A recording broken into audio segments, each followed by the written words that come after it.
ஒரு solo outing பார்த்துடலாமா? இன்றைக்கி வந்து சோலோ அவுட்டிங்க்கு இதான் outfit check. And then evening coffee குடிச்சிட்டு ஒரு 4 மணி போல் தான் கிளம்புனேன்.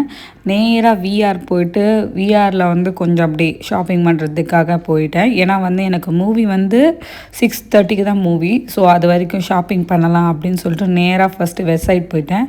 அண்ட் தென் வெஸ்ட் சைட் போயிட்டு அங்கே கொஞ்சம் க்ராஸ் செட் அதெல்லாம் தேவைப்பட்டுச்சு எனக்கு அப்கமிங் ஃபங்க்ஷன்ஸ்க்கு. அதனால் அந்த மாதிரி பிங்க் க்ராஸ் செட் அந்த மாதிரி தேடிட்டு இருந்தேன் நான். அதுக்கப்புறம் நிறைய சேல் போச்சு. இந்த மாதிரி பியூட்டிஃபுல் காட்டன் ட்ரெஸ்ஸஸ் எல்லாமே 999 699 அப்படி தான் இருக்குது. இப்போ சேல் போகிறனால எல்லாமே அந்த மாதிரி இருந்தது. And luckily I got the pink colour cross set. இதுதான் நான் வந்து இந்த மாதிரி ஹாட் பிங்க் தான் தேடி வந்தேன். அண்ட் நான் சும்மா ட்ரை பண்ணுறதுக்காக கீழே வந்து அந்த ஸ்கர்ட்டோடு ட்ரை பண்ணேன். அண்ட் தென் இந்த மாதிரி கிட்ஸுக்கெல்லாம் வந்து 199லேயே வந்து டிஷர்ட்ஸ் இந்த மாதிரி ஷூஸ் எல்லாமே வந்து ரொம்ப நல்ல ஷூஸ் எல்லாமே 199க்கு எல்லாத்துக்குமே இருந்தது.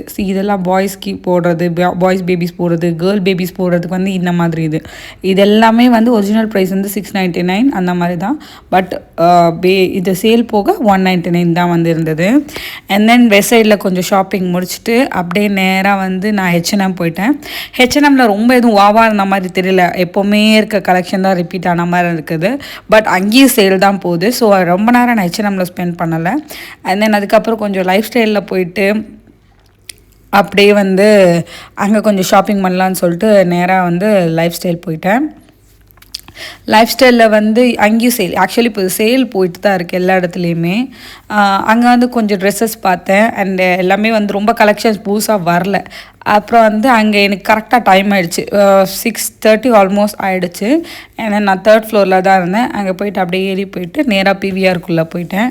பிவிஆரில் வந்து நேராக ஸ்க்ரீன் 8ல் வந்து மூவி போயிட்டு இருந்தது. நான் ஹவுஸ்மேட் மூவிக்கு தான் போயிருந்தேன்.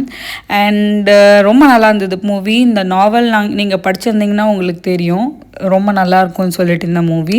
அண்ட் கேரக்டர்ஸ் எல்லாருமே வந்து ரொம்ப நல்லா சூப்பராக ஸ்கெட்ச் பண்ணியிருந்தாங்க. ரொம்ப த்ரில்லிங்காக போச்சு. ரொம்ப காமிங்காக ஸ்டார்ட் ஆகிட்டு அண்ட் ரொம்ப த்ரில்லிங்காக இருந்துச்சு. ட்விஸ்ட் எல்லாம் ரொம்ப நல்லா இருந்தது. செகண்ட் ஹாஃப் ரொம்ப ஸ்பீடாக போயிடுச்சு. டைம் போனதே தெரியல. ஆக்சுவலி எந்த சீனுமே ரொம்ப லேக் ஆகலை. ரொம்ப த்ரில்லிங்காக இருந்தது. அண்ட் தென் மூவி முடிச்சுட்டு வரும்போதே வந்து ஃப்ரைட் ரைஸ் வாங்கிட்டு வந்து வீட்டில் வச்சு சாப்பிட்டாச்சு.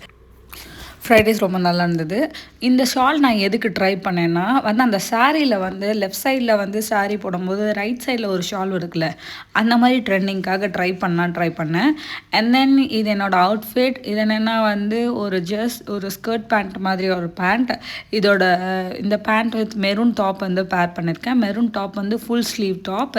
ஏன்னா மூவி போகிறனால குளிராமல் இருக்குன்றதுக்காக ஃபுல் ஸ்லீவ் டாப் போட்டிருந்தேன். இந்த வீடியோ உங்களுக்கு பிடிச்சிருந்தா லைக் பண்ணுங்கள்.